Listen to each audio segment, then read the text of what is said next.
ଅଙ୍ଗନବାଡ଼ି କେନ୍ଦ୍ରକୁ ନେଇ ଆସିଲା ବଡ଼ ଖବର। ବନ୍ଦ ହୋଇପାରେ ଅଙ୍ଗନବାଡ଼ି କେନ୍ଦ୍ର। ସମସ୍ତଙ୍କୁ ଶୁଣି ଆଶ୍ଚର୍ଯ୍ୟ ଲାଗୁଥାଇପାରେ ଏବଂ ସମସ୍ତଙ୍କ ମନରେ ଗୋଟିଏ ପ୍ରଶ୍ନ ହେଉଥିବ, ଏହି ଛୋଟ ଛୁଆମାନେ ଯିବେ କୁଆଡ଼େ, କେଉଁଠି ପଢ଼ିବେ? ସମସ୍ତଙ୍କ ମନରେ ପ୍ରଶ୍ନ ଉଠୁଥିବ।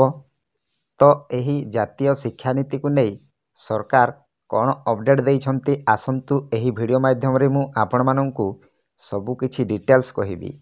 ତା ପୂର୍ବରୁ ଭିଡ଼ିଓକୁ ଗୋଟିଏ ଲାଇକ୍ କରନ୍ତୁ ଏବଂ ଚ୍ୟାନେଲକୁ ନୂଆ ଆସିଥିଲେ ଗୋଟିଏ ସବସ୍କ୍ରାଇବ୍ କରି ବେଲ୍ ଆଇକନ୍କୁ ଦବାଇ ଦିଅନ୍ତୁ। ତ ଚାଲନ୍ତୁ ଡେରି ନକରି ଭିଡ଼ିଓକୁ ଷ୍ଟାର୍ଟ କରିବା। ଜାତୀୟ ଶିକ୍ଷାନୀତି NEP ଲାଗୁ ନେଇ ଯେଉଁ ରୂପରେଖ ପ୍ରସ୍ତୁତି ହୋଇଛି ସେ ଅନୁଯାୟୀ ବର୍ତ୍ତମାନ ଅଙ୍ଗନବାଡ଼ିରେ ରହିବ ଶିଶୁ ବାଟିକା 1 ଓ 2। ପ୍ରାଥମିକ ବିଦ୍ୟାଳୟରେ ଶିଶୁ ବାଟିକା 3 ରଖିବାକୁ ପ୍ରସ୍ତାବ ଅଛି। କିନ୍ତୁ ବିଦ୍ୟାଳୟ ଗଣଶିକ୍ଷା ମନ୍ତ୍ରୀ କନକ ନ୍ୟୁଜକୁ ଏକ୍ସକ୍ଲୁସିଭ୍ ସୂଚନା ଦେଇଛନ୍ତି। ଆଗାମୀ ଦିନରେ ଶିଶୁ ବାଟିକା 1 ଓ 2କୁ ପ୍ରାଥମିକ ବିଦ୍ୟାଳୟକୁ ଅଣାଯିବ। ଦେଖନ୍ତୁ ଆଜ୍ଞା, ଜାତୀୟ ଶିକ୍ଷାନୀତି NEPକୁ ଲାଗୁ ନେଇ ଯେଉଁ ରୂପରେଖ ପ୍ରସ୍ତୁତି ହୋଇଛି ସେ ଅନୁଯାୟୀ ବର୍ତ୍ତମାନ ଅଙ୍ଗନବାଡ଼ିରେ ରହିବ ଶିଶୁ ବାଟିକା 1 ଓ 2।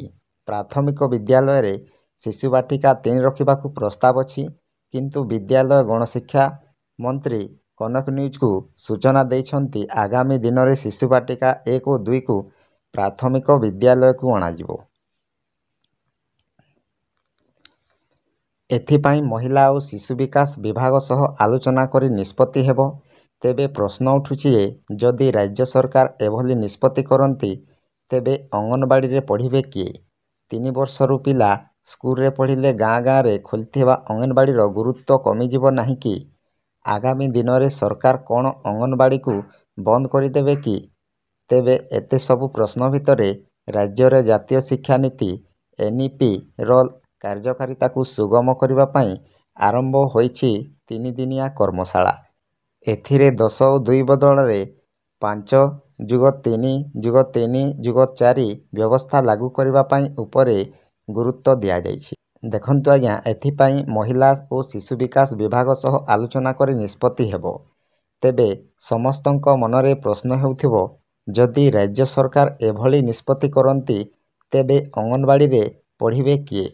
3 ବର୍ଷରୁ ପିଲା ସ୍କୁଲରେ ପଢ଼ିଲେ ଗାଁ ଗାଁରେ ଖୋଲିଥିବା ଅଙ୍ଗନବାଡ଼ିର ଗୁରୁତ୍ୱ କମିଯିବ ନାହିଁ କି? ଆଗାମୀ ଦିନରେ ସରକାର କ'ଣ ଅଙ୍ଗନବାଡ଼ିକୁ ବନ୍ଦ କରିଦେବେ କି? ସମସ୍ତଙ୍କ ମନରେ ଏହି ପ୍ରଶ୍ନ ହେଉଥିବ। ତ ସରକାର ଏହିଭଳି ନିଷ୍ପତ୍ତି ନେଇଛନ୍ତି।